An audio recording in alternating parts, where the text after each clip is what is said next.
salaamaaleykum wa rahmatullah mbokk ñu ngi leen di ziar bu baax a baax xanaa di leen yëgal tiis wi nga xamante ni moom lañ jot léegi rek muy Serigne Abdou Latif Diène di xalifa Cheikh Issa Diène moo fi bàyyi ko ñu ngi ko yëgal ñëpp rek tiis la wu dal ci yoonu murit nga ñaan li am na suñu borom gërëm ko yàlla na ko Cheikh Issa Diène ak borom Tuubaa teeru bari Xadim Mustafa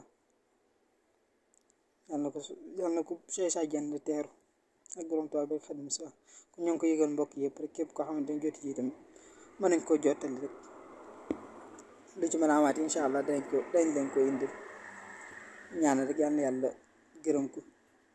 te yërëm ko tuddali ko yéen ma di bari Xadim Mustafa ndeysaan moo nekkoon xalifa Cheikh Issa Diène di ko jaale itam xalifa général des mourides ak képp kuy murid rek ñoo ngi la koy jaale moo nekkoon xalifa Cheikh Issa Diène